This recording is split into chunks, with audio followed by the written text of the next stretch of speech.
Hello po, good morning. Good morning, good morning. Update po tayo dito sa patapos na naming project sa phase 3 Lumina. Ayan po.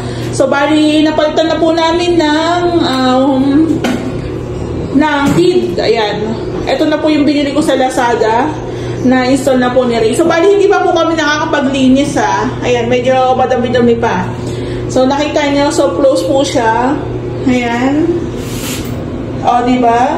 Saktong-sakto po yung takip dito sa ating toilet bowl. Ayan. Tapos, ito yung ating pang-mirror. Diba? Pinalitan din po namin yung faucet ni Lumina. Ayan, o. Konting kinis na lang po ito. So, check po natin yung ating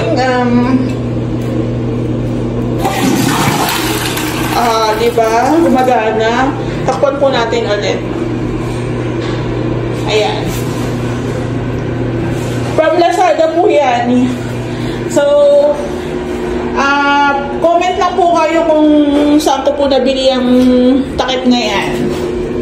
Ito po yung bidet ni Ma'am. From Lazada rin po yan. Ayan o. From Lazada. Solid. Ayan o. Working. Ang lakas. Ang lakas. From Lazada. Tapos, ito po yung shower set ni Ma'am na 3K plus po ata to. Binili namin sa Tion Paul. Sa Tion Paul po to. Ang ganda. In fairness. Ayan o. Testing. Gumagana. Iikutin nyo lang po dito. Ayan. Huwag lang ako mabasa. Ayan o. Shower. Gumagana. Okay. Off natin. Ikutin po natin ulit. Ayan. O, diba? Pak. O, ayan o. Gumagana. Pwede na maligo. Dati natatawa ko kasi nung nag-open po ako nito, nabasa ako. Kaya, i-check nyo po. I-double check nyo po. Ayan. Pipilitin nyo lang po siya ng dahan-dahan. Ayan. Pag tumunog, ibig sabihin nyo na po yan. Ayan. Balik tayo dito. Diba? Ang bongga. Meron din tayo ditong panich. Ayan, panich yan. Hindi pa kami nakakapaglinis. Lininisan po natin yan paunti-unti. Tapos, ito naman po, towel rack from Lazada pa rin po yan. Ayan, o, diba? Ang bongga. Tapos, meron din po tayo dito, hindi pa namin naikabit yung cover ng exhaust. May exhaust pan tayo, pang ceiling. May dalawang klase po ata ng exhaust. Yung para sa wall, tsaka ito, sa pang-ceiling. Pang-ceiling po ang kunin nyo. Ito po. Ayan o. Meron din tayong pa-pin lights dito. Kung ayaw nyo ng ayan. Ayan o. Pwede rin pong ganito. Pwede rin pong ganito. Ayan o. Diba? O, diba? Ayan. Taran! Ayan po. Bali, nakapaglinis po kami ng bahagya. Then, ikabit na rin po namin yung takip ng exhaust fan natin. Ayan na po siya. Malinis na po siya. Ayan. Tapos, ito naman po yung ating kitchen. So, bali, na-install na rin po ni Ray yung ating shelves, tsaka yung ating mini tambol sa ating bar counter. Ito na po yung kitchen. Bali, hindi pa po namin na-install yung isang takip po ng cabinet. Ayan. So, bali, ito na po. Kaka-install lang ni Ray ng ating dual sink. Ayan po. Fresh na fresh pa po yan. So, bali, yung taas po na part is wala pa po siyang handle. Hindi pa po nalagay ni Ray yung handle kasi i-retouch po natin yan ng pintura. Ayan po. Bali, sa baba po okay na po siya. Ayan. Kailangan din po natin siyang i-retouch ulit. Since wala po kaming lakad, so inasikaso na lang po namin yung project namin dito sa phase 3. Ayan po. So, linis-linis. Ayan. Para ma-turn over na rin po namin kay client. Ayan po. Halos patapos na rin po ito. Meron lang po kaming mga ihahabol lang na ibang accessories. Ayan po siya. Ang ganda na, diba?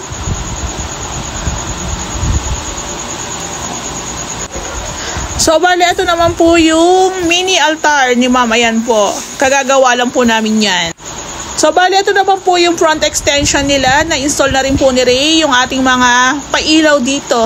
Ayan. So, bali, yung ating brickstone, nalagyan na rin po siya ng sealer, kaya makintab na po siya. Hello po, magandang hapon. Update po tayo dito sa malapit na po namin i-turn over na unit, Angelic Tan House, inner unit po. So, last time, ito po yung front extension natin na hindi pa namin natapos pinturahan. Ngayon, okay na po siya. Pinturado na. Ayan. Tapos, dito po, nalinisan na po yung mga bintana. Ayan. So, bali,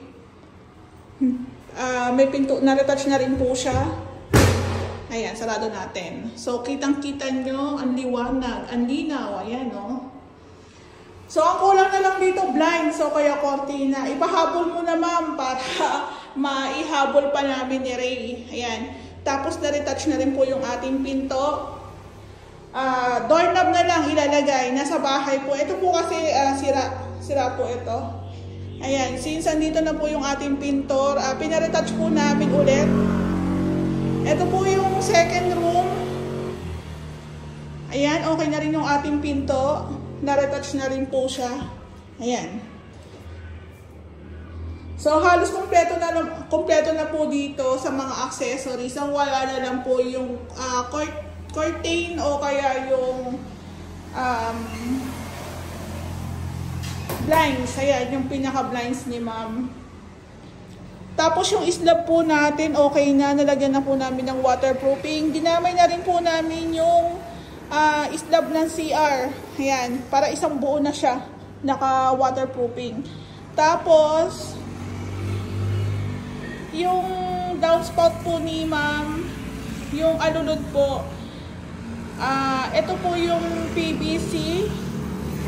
Nirekta na po namin doon papuntang kalsada kasi wala namang katalikuran si ma'am. So, rekta na po natin doon sa may kalsada yung ating PVC para hindi na rin po, kung malakas ang ulan, hindi po masyadong mapuno dito sa may mga tubo ni ma'am dito sa may unit. Ayan. So, doon na lang po siya gagapang papunta doon sa may kalsada. Ayan. Pwede naman po yun. Basta wala kayong katalikuran, pwede nyo naman pong erekta na po doon. Tapos, yung mga sa exhaust po natin, nilagyan na rin po namin siya ng elbow. Pati po doon sa pasingawan, yung maliit na yun, may elbow na rin po siya. Ayan siya. So, wag niyo pong kalimutan yung waterproofing sa pinaka-slab ng ating extension kasi napaka-importante po niyan. Ayan po. So, turong partition, maliit lang, pero carry ng maging kwarto. Ayan. Siguro ang sukat niya ay 60-60, 180. 180 by 1, 2, 3, 4, 2, 4. 180 by 240 cm. Okay na, kasyang-kasya po. Ako masasuggest ko, kasi ang sukat po ng ating bed frame is nasa 75. So, medyo lagpas. Pero ang maganda po sa mga unit na Angelic Tan House, pwede po kayo magpa-customize. Ayan. Siguro hanggang dyan yung bed nyo. Kung hindi naman kayo ganong katangkaran, pwede na po yung pa-customize na lang. Then, pwede mabubuksan pa rin yung pinaka-pinto. Tapos, pwede kang maglagay dito ng cabinet. Ayan. Depende sa'yo. Ayan po. So, retouching na lang. Tapos, konting linis. Okay na. Nung nakaraan nga po pala, i-concern ko rin nga po pala, nung nakaraang update ko po is yung mga dugtungan po dito sa kisame, nakita na po siya. Yung mga dugtungan po ng hardiplex is nakita na siya, naging visible na. Kaya nga po sabi ko sa inyo, mas ina-advise ko po na i-PVC ceiling panels nyo na lang po yung pinakakisame nyo sa kwarto. Kasi tulad nito, 2 buwan pa lang nakita na agad namin yung mga dugtungan. Kasi nga po syempre sa init, sa hangin, may tendency po talaga kasi syempre gagalaw, di ba? Tapos makikita, ang ginawa po namin is inayos po ulit. Ayan, wala na po yung mga dugtungan dito, hindi na nakikita. So, mas advice ko talaga mag-PVC roof kayo. PVC ceiling panels po pala. Ayan. So dito rin pagpasok ko nung isang araw, kita na rin po yung mga dugtungan. So ginawan lang po namin ng paraan. Pero yun talaga, kasi nga syempre mainit po yung bubong ni Lumina, yung init, yung impact. So may tendency po talagang yung dugtungan is bumuka ng konti. Ayan, kasi syempre pintura po yun, 'di ba? So, advice ko po, gumamit po kayo ng PVC ceiling panels. Medyo mahal, pero pang matagalan na. So, ayan. Pangit din po kasi talaga yung may makikita kang mga guhit-guhit dyan sa kisame. Tapos, ito nga po, ito po yung pahabol nila na mini altar. Ito po is hindi na namin nag-add ng labor katulad po nung nasabi ko sa vlog. So, ito po, niretouch na lang. So, maganda po siya kasi easy to madali lang natin siyang lagyan ng santo, ng kandila. So, carry po nila kung halimbawa wala silang balance, pwede po silang humawak dito, diba? Ayan, pwedeng humawak. So, ito po, na-retouch na rin po namin to. Hindi ko na po sinuggest yung wood style na design kasi nga ang peg po nito is black and white. Okay din siya sa white. Okay din po siya sa white. Ang ganda nga, oh. Ayan po. Tapos, halos okay na, na-retouch na rin po dito. Ayan, na-retouch na dito. Tapos, ito pong ating cabinet. Na-retouch na rin po to, kaya pwede na po natin ituloy yung paglalagay ng handle. Ayan, papalagay na natin kay Ray yung handle.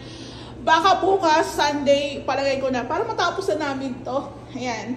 So, okay naman na po ito. Ayan, oo. So, ito po is nakapatong lang. Hindi po namin binabaon. Katagalan kasi parang mas nakukuha namin na mas maganda po yung nakapatong na lang. So, at least, yung pinakababa, medyo lessen yung mga papasok na tubig dyan, diba? So, depende po sa gawa, baka po may mag-react sa aking vlog. Depende po sa mga nangongontrata o gumagawa. Pero mas prepared po namin itong hindi po siya nakabaon. Ayan, patong lang. Para salong-salurin talaga siya ng tiles. Ayan po. So, okay na. Na-retouch na. Pati itong ating tawag dito, mini cabinet, okay na rin po itong ating bathroom. Ayan. So, ang ganda na, di ba? Ayan po. So, retouch na, napinturahan na, i-install na lang. Tapos, hahakutin na po namin yung ibang gamit. So, ito yung sinasabi ko sa inyo na kahit pinasok po namin lahat ng materialis dito nung nag-uumpisa kami, nagkakasabay-sabay yung gawa. Kahit meron ng tiles, depende pa rin po talaga sa gumagawa. Either kung ano yung mauna, basta ingatan. So sa amin naman po, ayan o. Wala naman basag, wala naman sobrang nagasgasan. Yun nga, depende pa rin po talaga sa gumagawa kung ano yung mas uunahin nila. Pero ito pong tiles namin sa baba, huli na po talaga namin itong ginawa. Ayan. Tapos, ito nung isang araw, napalitan na po namin ng doorknob, ng lock set. Ayan, isang susi na po ito. So, niretouch na rin po ni Kuya Joseph. Ayan, niretouch na rin siya. Tapos, itong kisame, hindi pa nalinisan. Ayan, lilinisan namin to.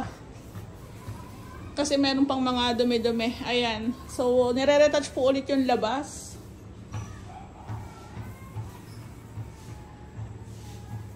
Ayan, konti na lang, konting linis na lang, tapos yung mga baso-basura, ilalabas na po namin lahat. Ito po pala, hindi ko pa nabibilihan ng gripo. Bibilihan ko na lang po, ayan.